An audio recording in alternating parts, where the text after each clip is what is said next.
Halo teman-teman, selamat datang kembali di channel Guru Digital. Pada video kali ini, kita akan membahas cara mengkonfigurasi NTP atau Network Time Protocol di perangkat mikrotik. Dengan NTP, Anda dapat memastikan bahwa semua perangkat di jaringan Anda memiliki waktu yang akurat dan sinkron. Sebelum kita mulai dengan konfigurasi, mari kita bahas sedikit tentang apa itu NTP.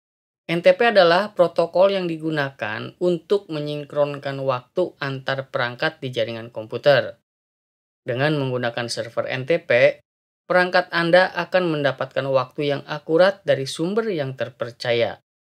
Waktu yang akurat sangat penting dalam banyak aplikasi, termasuk dalam administrasi jaringan, transaksi keuangan, dan berbagai aplikasi yang memerlukan timestamp yang tepat. Mengapa perangkat mikrotik perlu terhubung ke server NTP?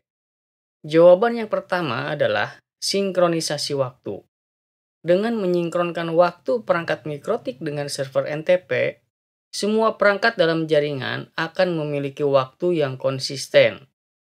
Hal ini penting untuk log aktivitas jaringan, analisis data, dan troubleshooting. Jawaban yang kedua adalah keamanan. Banyak protokol keamanan seperti SSL atau TLS bergantung pada waktu yang akurat untuk sertifikat dan autentikasi. Jika waktu tidak sinkron, bisa terjadi masalah validasi sertifikat dan autentikasi yang dapat menyebabkan gangguan layanan. Yang ketiga adalah pengelolaan jaringan.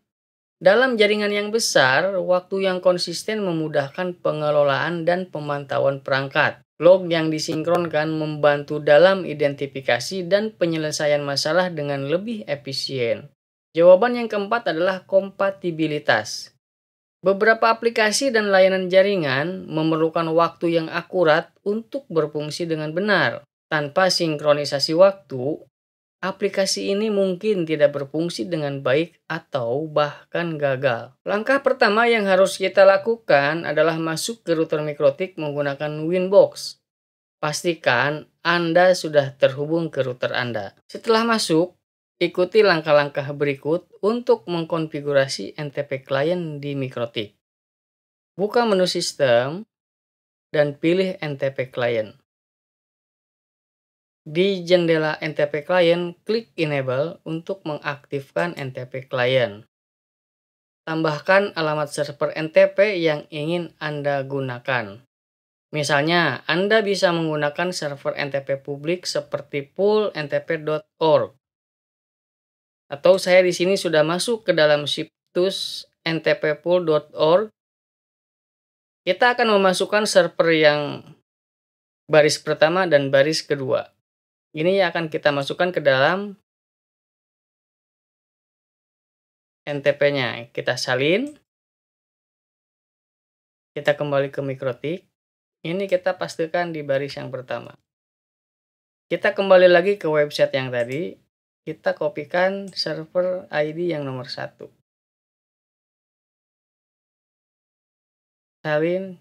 Kemudian kita pastikan. Kita klik apply. Lalu kita klik OK. Pastikan Anda menambahkan lebih dari satu server NTP untuk redundansi. Seperti yang tadi saya lakukan, saya menambahkan 2 server NTP untuk redundansi. Apa tujuannya?